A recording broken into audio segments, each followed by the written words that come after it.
কষি কি পুঁটি মাছের তরকারিটা মনুর বাবা খাইয়ে আমারে কষে কি হ্যাঁ গো মনুর মা ওই জাল দিয়ে পুঁটি মাছ রাইন দিছ না পুঁটি মাছ দিয়ে জাল রাইন দিছ কিছু বুঝতে পারতেছি না কষি জাল আর ঘরে কয়টা ছিল না। তা আমি বললাম কি কালকেই তো তোমারে কইলাম কাঁচা জাল আনতি তা তুমি তো আনলে না। তা মনুর বাবা কষে কি ভাগ্যির জাল আনিলাম না। তা যাই হোক কিরাম করে এই ঝাল দিয়ে পুঁটি মাছটা চচ্চড়ি করলাম সেটাই আপনাকে সাথে শেয়ার করতেছি। নমস্কার সবাই, কিরাম আছেন? আশা করি সবাই ভালো আছেন। তেলের পরে কিন্তু আমি রান্ধনি ফোড়ন দিয়ে দিছি, মানে পুঁটি মাছ তো হলুদ লবণ আগেতে মাখাই থুয়ে দিছি আর এদিকে তেলের পরে দিছি রান্ধনি ফোড়ন, তারপরে দিয়ে দিছি পুঁটি মাছ কয়টা। আর এই পুঁটি মাছ কিন্তু বাঁচবো না বুঝেছেন।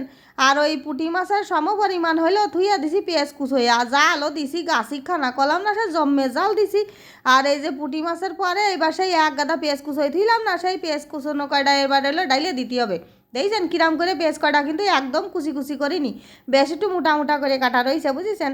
তারপরে এদিক কি হলো ঝাল কুচি দেখ পেনে সে ভারী কায়দা দেন ঝাল কুচ হইতেছি কত গাছি, কারণ কি এই পুঁটি মাছ হইলো ঝাল ঝাল না হলে খাতি পরে ভাল লাগবে না। যে এরামের ঠান্ডা পড়িছে ঠান্ডার মধ্যে এরামের পুঁটি মাছের ঝাল ঝাল চোয়াচড়ি খালি পরে একদম নাক কান দিয়ে দুমো বেরোয় যাবে আর শীতও চলে যাবে। তা যাই হোক এবার হলো লবণ দেওয়ার পালা বুঝেছেন। লবণ দিয়ে দিবানে খানিকটা হলুদ দিয়ে দিবানে পরিমাণ মতন বুঝেছেন। তারপরে এদিকে কিন্তু পাশে হলো জল ফুটোই দিয়ে দিলাম, সেই টক বগাই নিয়ে জল হলো এই খানিকটা ডালিয়ে দিতে হবে মাছের মধ্যে। তা হলো জল হলো কিরাম দিতে হবে জানেন, ওই মাছ কয়টা যাতে অল্প অল্প হলো বাইশিয়া থাকে সেরামের জল দিতে হবে। আর এই জলটা একদম শুকোই ফেলতে হবে বুঝেছেন। তাহলে এই যে জলটা এখন দিয়ে দেবো, বেশি নাড়াচাড়া করতেছি না, কারণ কি মাছ কটা ভাঙিয়ে যাবে না, মাছ কটা আস্ত ধুতে হবে তো, ছোটো ছোটো পুঁটি মাছ তো ভাঙিয়ে গেলি কাটা কাটাই যাবে না। আর সেইটা খাতে গেলি কিন্তু একটু ঝামেলা হয়, ওই জন্যই দেখছেন জলটা দিয়ে দিছি। দেওয়ার পরে এখন খালি ধাবারে জাল দিতে হবে। ধাবারে জাল দিয়া কথাটা না আমার ঠাম্মা খুব কইতো, কইতো কি আমার মারা যখন রান্না করতো তখন কইতো বৌমা ধাবারে জাল দাও, যত ধাবারে জাল দিবা তত তরকারিতে আস্বাদ হবে।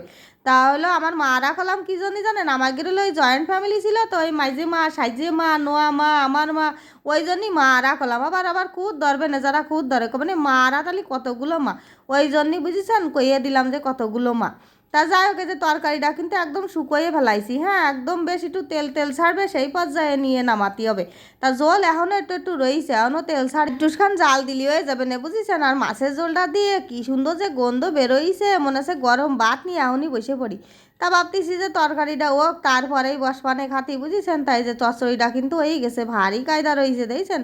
আর রংটাও কিন্তু ভারী কায়দা রয়েছে। যাই হোক একদম ঝালে পেঁজে ভরপুর পুঁটি মাছের ঝাল এরম করে রাইন দিয়ে খাইয়ে দেখবেন, খাতি কিন্তু সেই আস্বাদ লাগে। ওই যারা ছোটো মাছ পছন্দ করে বেশি বেশি ঝাল পছন্দ করে তাইয়ের কাছে জম্মের ভালো লাগবে না, যেরকম আমার কাছে জম্মের ভালো হয়েছে বুঝেছেন। আর মনুর বাবা তো শিশু হচ্ছে আর আমার গাপ আছে কষে যে কী রাইন দিয়েছো জাল আর কেনবো না, মানে এইসব কত রকম কষে, কারণ মনুর বাবা এলে জাল খাতি পারে না। তা যাই হোক এই যে মাছের ঝোলটা নামাই থইছি দেখেন যে কী কায়দা দেয়া যাচ্ছে। আর গরম ভাতের পরে একটুখানি এই যে পুঁটি মাছের ঝাল চচ্চড়ি যদি নেওয়া হয় আর গরম ভাতের সাথে যদি খাওয়া হয় কিরামটা স্বাদ লাগবে না এবার বুঝতেই পারতেছেন। ওই কলাম না যারা ছোটো মাছ পুঁটি মাছ পছন্দ করে তারাই এই স্বাদটা বসবে না বুঝেছেন ডেইলির পরে। আর একটুখানি জল তুলে নিলাম যাতে ভাতটা একটু মাখানো যায় বুঝেছেন। আর দেখেন ঝালেতে গিজ গিজ করতেছে পেঁয়াজেতেও গিজ গিজ করতেছে, যে এরম পরিমাণে জাল সেরম পরিমাণে পেঁয়াজ আছে সেরম পরিমাণে মাছও আছে।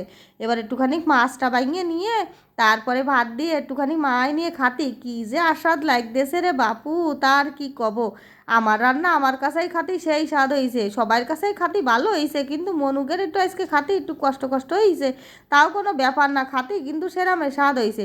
আজকে কী জন্যই করছে আমার পছন্দের রান্না করেছি, কারণ কি ওদের জন্যই ডিম বাইজে দিছি। ওরা এলো পুঁটি মাছ ছোটো মানুষ তো খাতি পারে না, ওই জন্যই ওকে ডিম বাইজে দিছি। আর আজকে আমার পছন্দের মতো ডক করে জাল দিছি, একটু জাল জাল না হলে কি পুঁটি মাছ চচ্চড়ি জমে না কোন দিনই, ওই জন্যই আর কি। যাই হোক আমার এই ভিডিওটা যদি আপনাদের কাছে ভালো লাগে তাহলে পরে অবশ্যই কিন্তু এখন লাইক কমেন্ট শেয়ার করবেন সাবস্ক্রাইব করবেন। সবাই ভালো থাকবেন, টাটা।